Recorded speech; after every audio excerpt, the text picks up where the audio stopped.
This is Matrilineal Broadcasting Corporation. Inspired to inspire. Okay, we welcome Mr. Hadeb. Hadeb, some questions, Bob. Thank you. Thank you, Babunkala, and thank you for the presentation, Dr. Mshanga, and the fellow panelists, Dr. Ndlovu and Ubabu Moyo.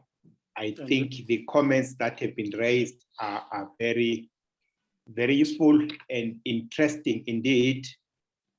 As you said in your opening remarks, Mr. Nkala, that you are drawing this from the example in South Africa.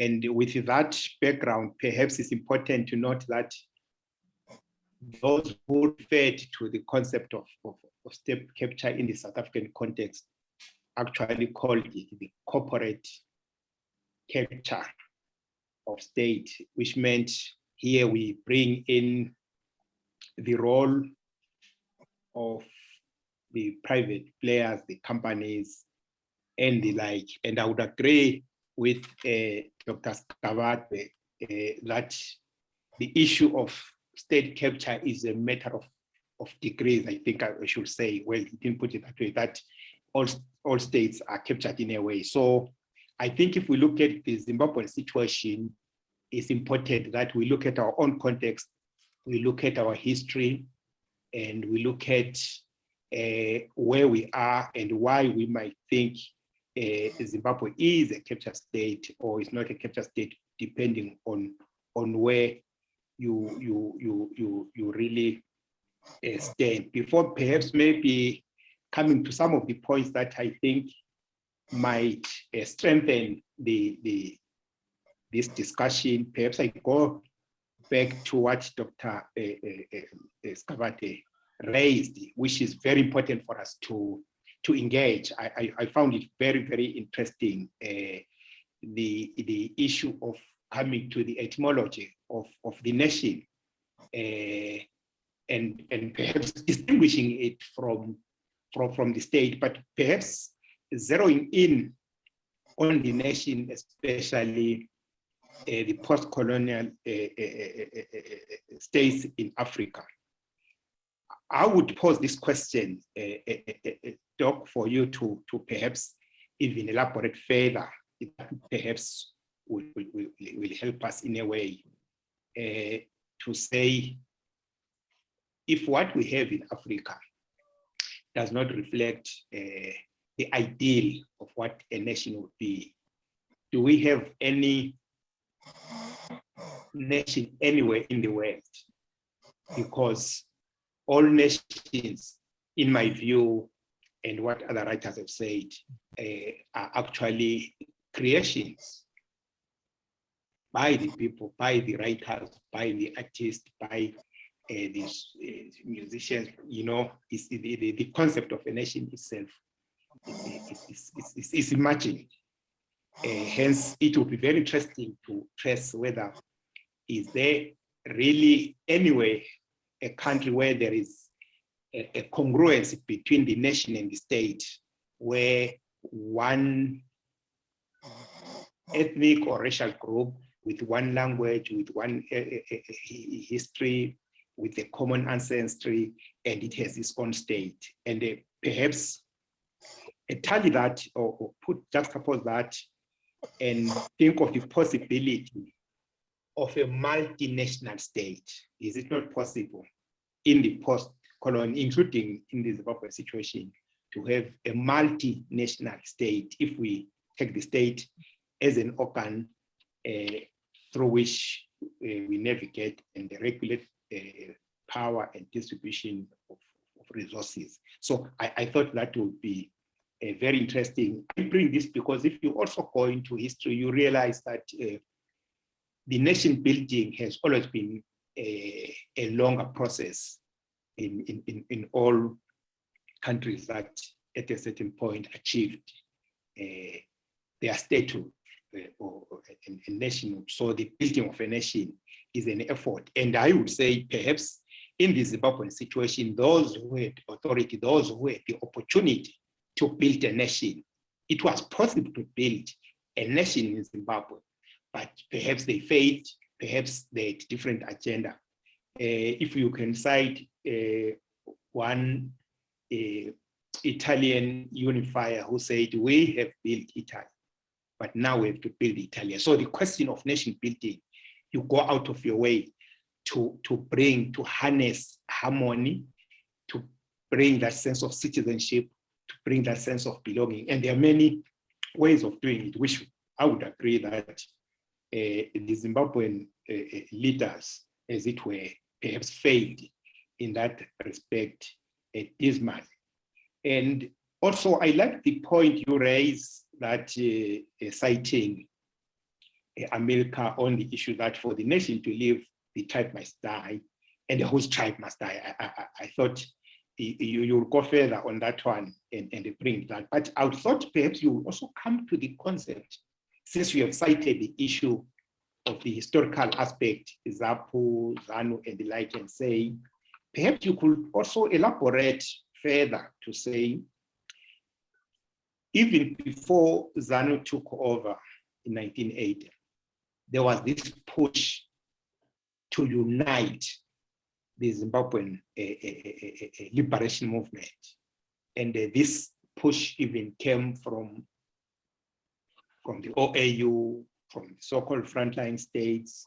If you look at the projects like ZIPA, Patriotic Front, but we don't see this pressure with the ANC and PAC in South Africa. We don't see this pressure with the MPLA and the UNITA and the like in Angola, but in Zimbabwe, it was that problem which we thought perhaps it can be interrogated further. It can give us more to see why was this pressure for a single, for a unified, for a oneness from the start, which obviously ZANU took advantage of, and being from the majoritarian point of view and using ethnicity, as you rightly point, obvious the power is going to go to them if we use the census part of it. But also, perhaps Dr. Ndlovu cited, I would have loved, Dr. Skabat, for you to come more also on the role of the deep state. We know that part of the problems of Zimbabwe have been the overreaching of the deep state, the securocrats, the military, which other writers like Ajeni have talked about, the politicization of the military, and as well as the militarization of the state organs, which I think if we are to come back to the issue of whether Zim is a captured state or not, first of all, we realize that the military in Zimbabwe is pervasive, is actually in every sector. So that becomes interesting, even if you are saying, is it a question of corporate capture of the Zimbabwean state? You ask yourself, who owns those companies? Be they mining companies, be they manufacturing companies, be they trading in what? Who owns those companies? If you come to the control of the organs of the state, the parastatals, who controls those various organs? Because when we look at the concept of the capture of state, we are also looking at the weakening of the organ of state that should be having checks and balances. The way states are structured is such that there should be checks and balances, either the legislature, the judiciary, and the executive, and the like. But we are saying when the state has been captured, these organs, first of all, are weakened and they are not able to do the checking. So that is part of the characterization to say, is a state captured or not? Are the organs able to do what they are expected to do or they are meant to do? So those are some of the things perhaps that we would want to see, to say even the ethnic hegemony or capture, if we were to put it that way, what exactly facilitates it? Is it not that those who control the instruments of violence are the ones who actually are the masters behind whatever could be happening? And perhaps as you noted, also the issue of that the state was captured, if it was captured, or the characteristics of capture could be observed right at independence. And you say that seemed to be a shared experience in Africa. But it also makes us to reflect, to say, what are we saying about the colonial state, which totally excluded the indigenous majority, and a few people really controlled that state for their benefit as an exclusive racial group. So we want to interrogate this from the historical side to say, what makes African states and a Zimbabwean state in particular vulnerable to capture if we agree they are captured? We know this concept was popularized after the fall of the Soviet Union and the emerging states, that this idea of this level of corruption that people felt it goes beyond the normal bribe and the like things we know to the level of state capture. And now when we juxtapose it and see it in the African context, we find this pervasive nature, and it would be very key for us to really interrogate it further from the historical origins of the modern states of Africa that were a colonial creation. Since in the presentation, Dr. Mhlanga, you really took us back in history, which is very important for us to have this background in terms of where we are coming from, what are the possibilities, what trajectories were taken, and where we are as of now. But then perhaps I wouldn't go further before I conclude, just to raise some of the issues that might be of interest when we talk of this topic. And well, I've mentioned the role of the securocrats, the deep state in the Zimbabwean context, which is a key player. But also to interrogate the relationship between the private sector and the public sector, as we know that what has been considered the national interest in our context has tended to be privatized. It has been a personalized interest where the state no longer serves citizens holistically, but it serves certain interests. Then that's where you can say these are signs or features of capture, where you cannot say, I'm not sure whether I can get justice here. I'm not sure whether I can go and report that to the police station, whether this judge who stands before me, will he or she dispense justice in a fair manner? Those are the questions, in my view, that I feel as we interrogate, they would show that something is not right in Zimbabwe. And when we discuss the issue of state capture, we also cannot rule out the level of corruption. You know, corruption has become endemic in Zimbabwe, and that part obviously makes it very, very vulnerable to the capture, where criminal elements, gangs, organized criminals control certain organs of the state, be it the executive, be it the judiciary, be it the military, as it were. And that way, you are saying, as long as a country is failing to deal with corruption, it allows corruption to institutionalize and gain root and become the order of the day.